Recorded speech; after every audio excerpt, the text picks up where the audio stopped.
Hello friends, அஸ்ஸலாமு அலைக்கும். Michaung புயல் நிவாரண தொகை இப்போ எல்லா ஏரியாவுக்கும் அனௌன்ஸ் பண்ணியிருக்காங்க. ஆனால் எங்கள் கொளத்தூர் ஏரியாவில் இது இன்றைக்கி கொடுத்துட்டாங்க காலையில். ரொம்பவே சந்தோஷமாக இருக்குது. ஏன்னா முதல்வர் ஐயாவுக்கு நான் ரொம்பவே நன்றி செலுத்திக்கிறேன். இது எனக்கு தெரிஞ்ச இன்ஃபர்மேஷன் தெரியாதவங்களுக்கு உதவி செய்யும். அதனால் நான் இந்த வீடியோ போஸ்ட் பண்ணுறேன். காலையிலே நான் லைனில் நின்றேன். ஒரு 20 பேர்கிட்ட இருந்தாங்க. எனக்கு காலையில் 9 மணிக்கு டோக்கனில் எழுதியிருந்தாங்க. நான் அதனால் காலையில் 9 மணிக்கு நான் போயிட்டேன்.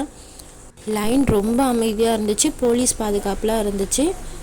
போன வாரமே டோக்கன் கொடுத்துட்டாங்க. டோக்கன் வாங்க நம்ம ஸ்மார்ட் கார்டு எடுத்துகிட்டு போய் காட்டினோன்னா ரேஷனில் ஒர்க் பண்ணுறவங்க அதை ஃபோனில் செக் பண்ணிவிட்டு அதுக்கப்புறம் நம்மளுக்கு டோக்கன் டேட் போட்டு டைம் போட்டு கொடுத்துட்றாங்க. ஆனால் டோக்கன் கொடுக்கும்போது ரேஷன் கார்டு இருந்தாலுமே சில பேர் எலிஜிபிள் ஆகலை அப்படி சொல்லிட்டு ஒரு கம்ப்ளைண்ட் ஆச்சு. அதுக்கும் தனியாக ஃபார்ம் தராங்க.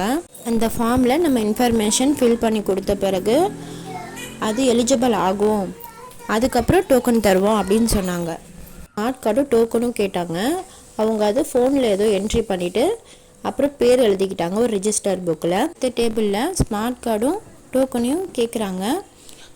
அது கொடுத்த பிறகு கைரேகை வைக்கணும்.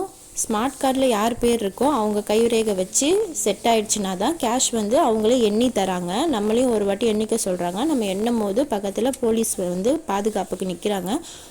பொதுமக்களுக்காக அரசு பணியாளர்கள் பார்க்குற வேலை ரொம்பவே பாராட்டத்தக்கது. எல்லா விதமான ரேஷன் கார்டுக்குமே இந்த நிவாரண தொகை தராங்க. அது மாதிரி சொந்த வீடு வாடகை வீடு அப்படிலாம் கிடையாது. எல்லாருமே பாதிக்கப்பட்டிருக்கனால இந்த தொகை எல்லாருக்குமே தராங்க. இந்த நிவாரண தொகை கிடைச்சது ரொம்பவே மன நிறைவாக இருக்குது. முதல்வர் ஐயாவுக்கு ரொம்பவே நன்றி. இந்த வீடியோ பிடிச்சிருந்தா லைக் பண்ணுங்கள். ஏதாவது டவுட் இருந்தால் கமெண்டில் கேளுங்க, நான் ரிப்ளை பண்ணுறேன். தெரியாதவங்களுக்கு கண்டிப்பாக ஷேர் பண்ணுங்கள், அவங்களுக்கு பிரயோஜனமாக இருக்கும். மறக்காமல் சப்ஸ்கிரைப் பண்ணுங்கள். Thanks for